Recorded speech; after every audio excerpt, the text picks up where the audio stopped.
Welcome to Energize and Revitalize with Dr. Amy. I'm Dr. Amy Cooper-Smith, a doctor-prepared nurse practitioner, and this show is about empowering you to live a radiant, healthy, and balanced life. I'm very excited to introduce today's guest, Melissa Markham.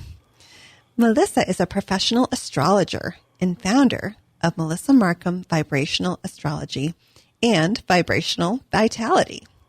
She combines the wisdom of evolutionary and vibrational astrology with modern wellness and biohacking practices. Through her work, Melissa helps individuals and professionals discover their life purpose, optimize their health, and navigate personal and professional transformations with clarity and empowerment. Welcome, Melissa. How are you? I am fabulous. Thank you so much for joining me today. Absolutely. I'm very excited to be on the show. Yes. So we met, you were doing some readings at the Indigo Door, and I had just turned 50, and I was at this kind of point in life where I said, what next? And so I said, why not get a reading and see what you have to say? And we read my birth chart, and I really got some insightful information from that, and I enjoyed that process. Yeah, so I look at the chart very differently. Being an evolutionary astrologer, I want to know the soul purpose. It's not just about, your sun's in Aries, your moon's in Cancer. I mean, I think that's all a very important part of the chart, but it goes deeper. It goes to your soul contracts. Why are you here? Why are you existing on a perpetual cogwheel like most people? They come in on one energy and they're trying to get to the other energy. But because this is not a traditional theory taught in school per se, they don't know any of this. So it takes that aha moment. I'm sick of doing the same thing and not getting the results that I want. And I feel like that happened to a lot of us in 2020. We had an awakening, I would say, with COVID and the world changing. And so that propelled me personally to study astrology, but to really study astrology, not to just look in my, growing up, looking in the newspaper and getting an idea of what me as an Aries, who I am. I mean, kind of. And I feel like that demeans it because there's so much more in the planetary alignment and how things progress and how we're really affected by all this energy. Well, let's start off with the birth chart. So, so what is, for our listeners, what is a birth chart? So a birth chart is when you were born, your planetary alignment. So everything aligns specifically to the planets, the degrees, the houses, and it all means something. And the birth chart reading is something I only do once because once you kind of know that, you don't really need to go in depth into it again. But what I do is a solar return reading, which every year the planets change. So with that comes, a different cast of characters. And I mean, think about your years, right? Some years are very easy. Some years are very challenging and very difficult. Right. So I feel like if we know the blueprint of all this, it helps us navigate through this so much better. It doesn't mean we're not going to have the pain or the whatever is supposed to happen, but we at least have a blueprint or some kind of guide. So if you look at a solar return, so you still use the person's birth date and time, or is it different? Yeah, I use all that information, and then it really depends on where they live, too. I want to know exactly where they live because, believe it or not, it can change depending on location. Okay. And so I'm going to look. Now, astrologers all do this very differently. Some look at just the sun. Some look at just the moon. I look at the whole planetary alignment because from year to year, I can kind of navigate and guide on where I've been. It doesn't mean people always say, well, what exactly is going to happen? And my answer is, what do you feel? What do you feel? You know your chart better than I know your chart. I'm just reading a language and telling you an energy of possibility. So somebody could go to you and say, okay, I have, a work situation this year. How can you use my chart to help me make decisions at certain times? Yeah, I'm going to look at your chart, and I'm going to look at when things happen, when the transits, meaning the transiting planets that are right now in the sky, how they're hitting your natal chart. So I'm going to get an idea of, okay, here's a possibility for you. Here's when to make a decision. For example, Mercury just went direct on Monday. It was a tough Mercury retrograde, I would say. It was Mercury retrograde in Leo, which is the shadow side of how to deal with your ego. Oh. So during a retrograde, you should never start anything new. Okay. The energy is kind of wonky.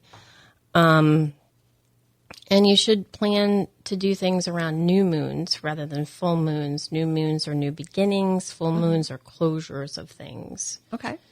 And this idea that I'm telling you is nothing new. Right. I mean, in other countries, India, China, they definitely use astrology to plan out very significant points in their life. So I know that I look at my chart every day.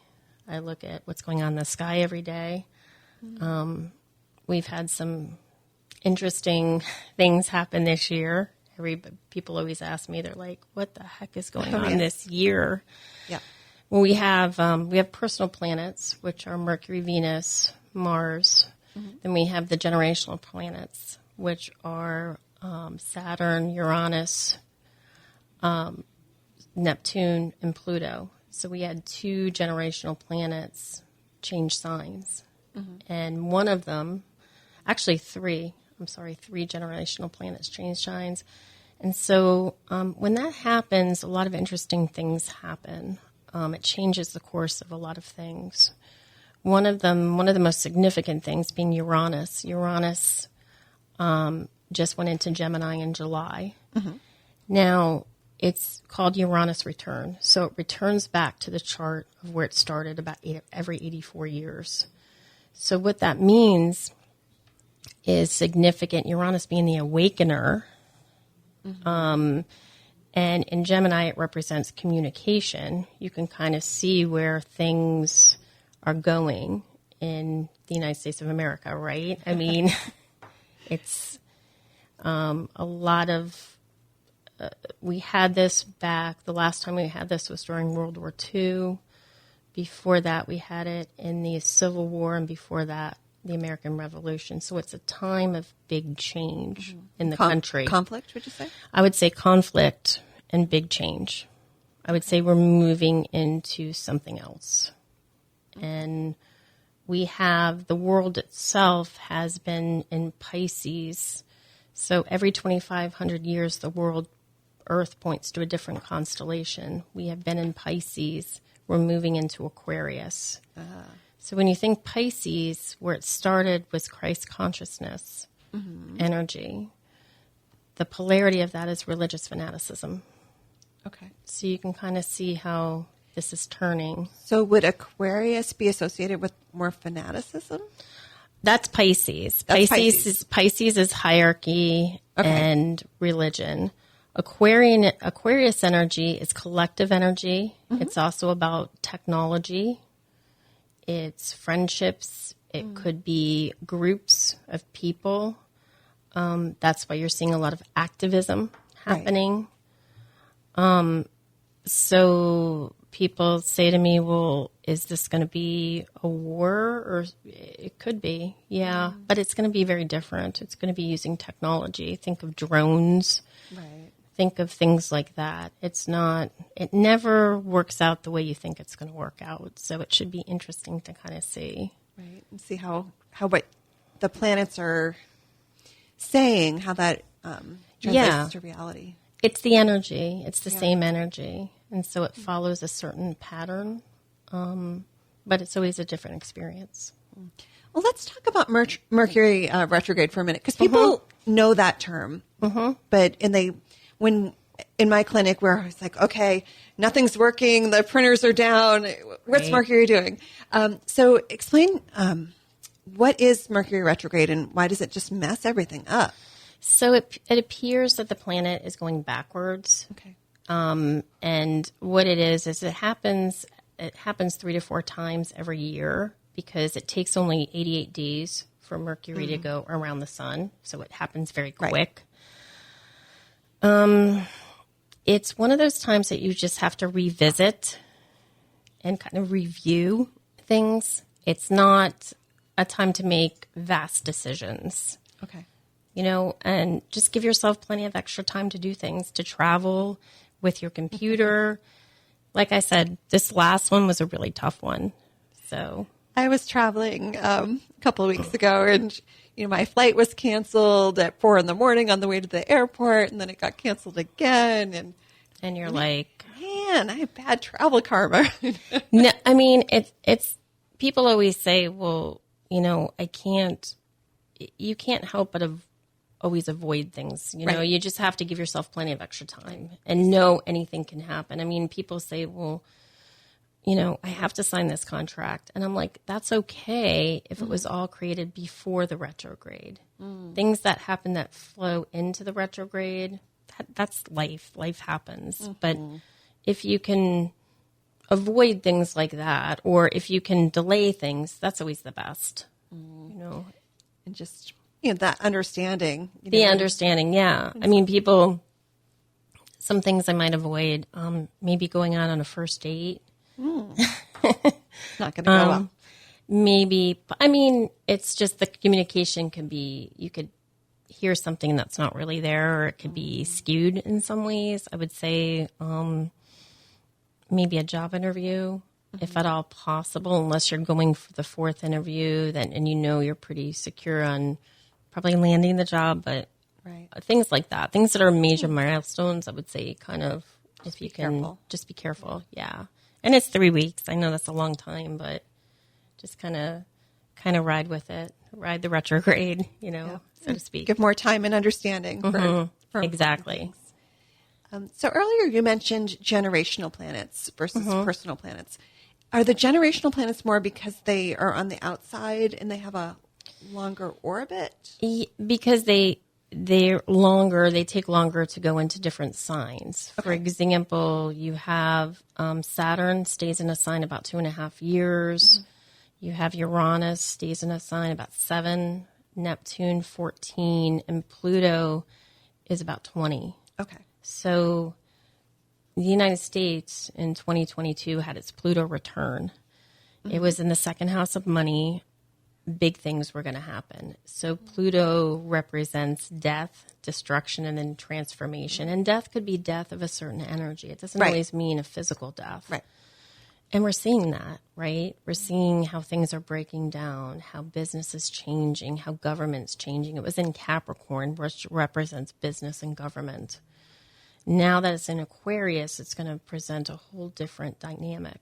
We're going to see probably the most amazing things happen in technology. It might eradicate diseases that we never thought would go away. It is AI, and I know for a lot of people that's a scary term, artificial intelligence, machine learning. But if you use it as a tool, it's an amazing thing. It's just, it's understanding that, the Terminator, it doesn't always necessarily mean that. Yeah, I was listening to a podcast a couple of weeks ago, and the person was saying that we're going to have to convince the machines to let us stay here because they're, a higher being than we are, and so why would they need us?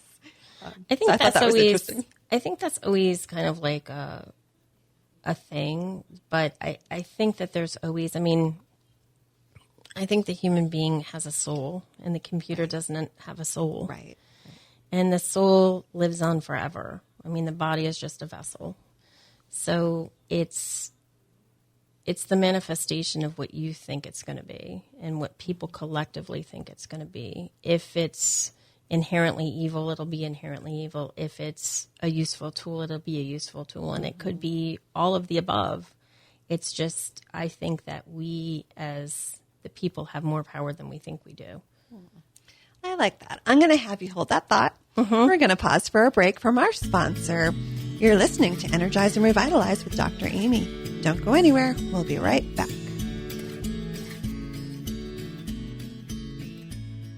Looking for expert care that helps you feel your best? Meet Shauna, lead practitioner at Amethyst Wellness. With a personalized approach to bioidentical hormones, weight loss, and aesthetic services, Shauna and the rest of the Amethyst Wellness team help you restore balance, boost energy, and feel confident inside and out. At Amethyst Wellness, we take time to understand your goals. It's not one size fits all. It's a plan designed just for you. Schedule your consultation today at Amethyst Wellness in Palm Coast. Your journey to total wellness starts here.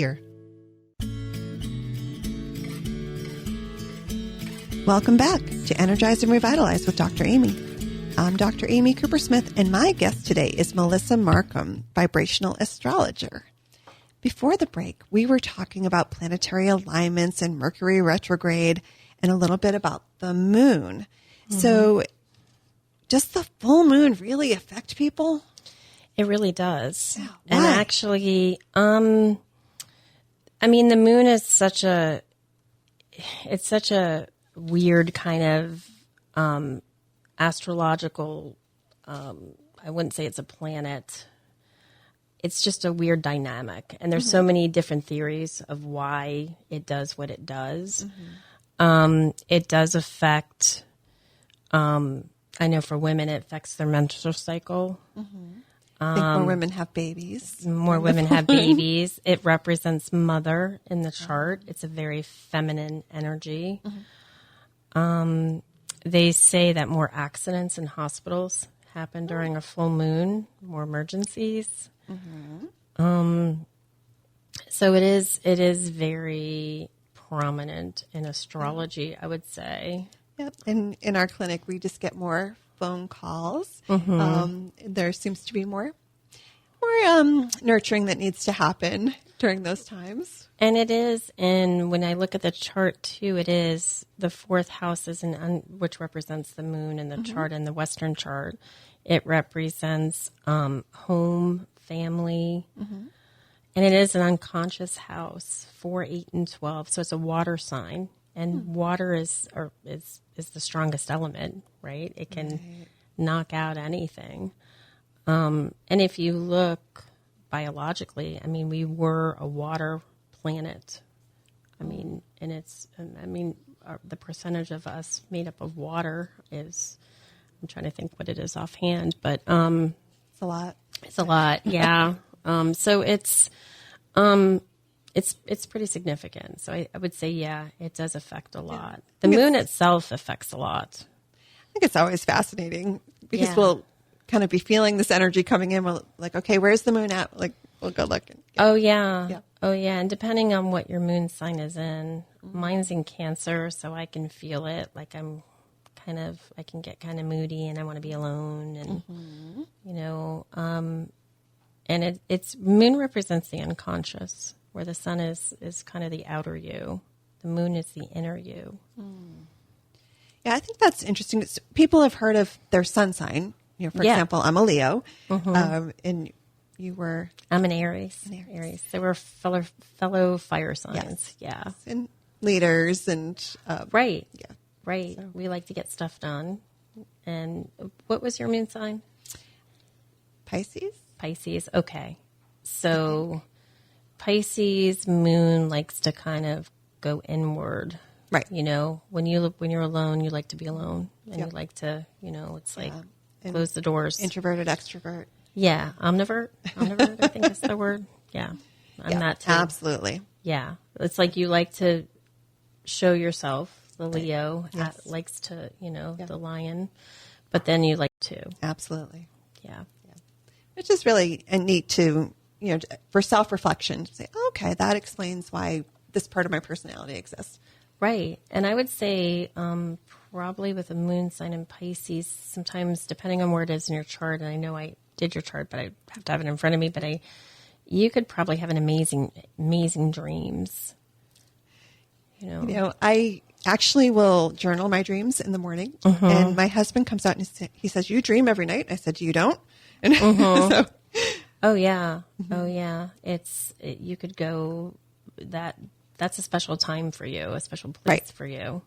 and it's like where you feel. I find having a moon sign in the unconscious in the moon and the water planets is, we could just go inward and just, get that nourishment time that we need. Yep. Well, good. So tell me how astrology relates to biohacking. I know it's an interesting concept, right?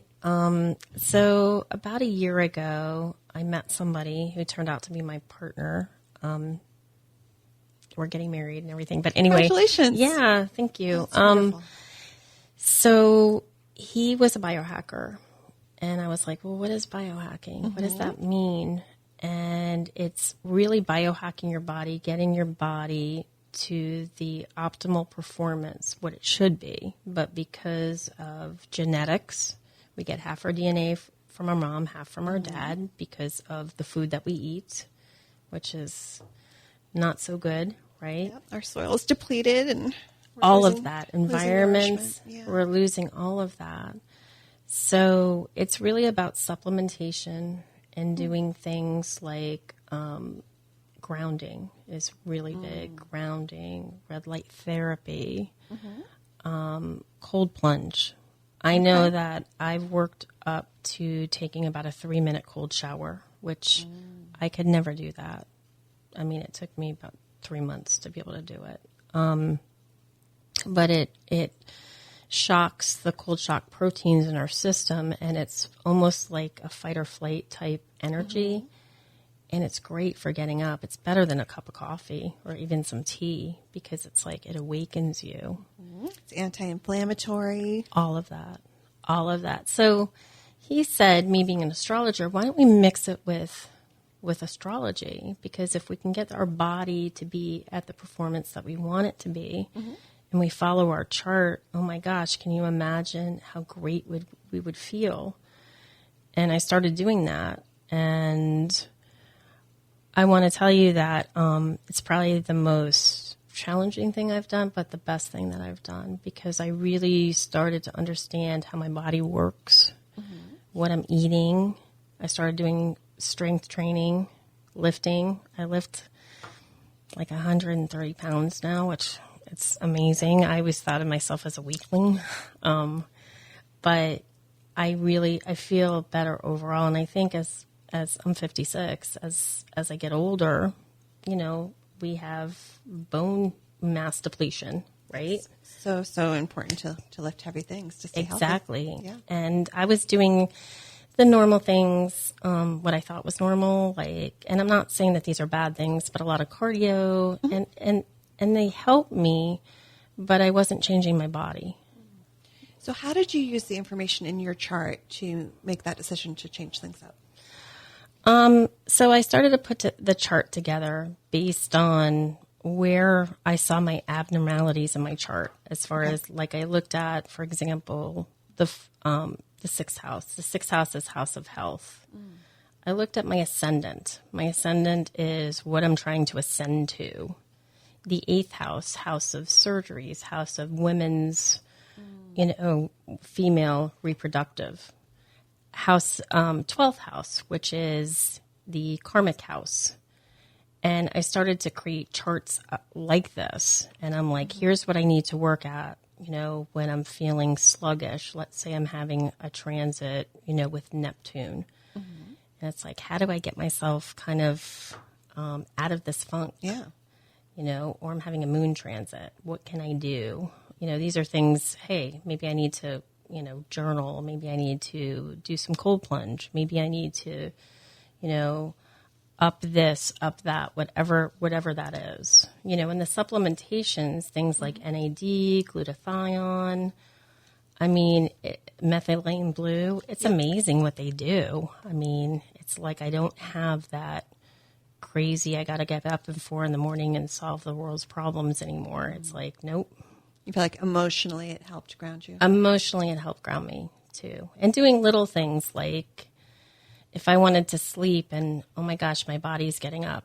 I'm getting up at, like I said, 4 a.m. Take a little bit of raw honey.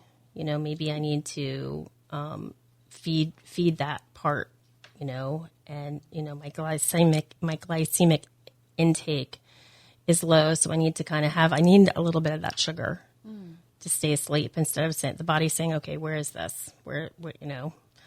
And do the things you need to do change based on how things are aligned at that time? No, I pretty much take a supplement stock every day. Mm-hmm. You know, it's just, I know what's coming. So I'll do the extra things. The supplement stuff is going to stay the same. It's what I do with the time, you know, as far as like, hey, I need to work a little bit on this because I'm having this really hard moon transit. I'm feeling really emotional. So maybe it's time to lay low and maybe journal, or maybe spend some time in nature. I know it's really hot out right now in Florida, but I mean... Go in the morning. Go in the morning, exactly. You know, go really early in the morning. I mean, another thing is breathing.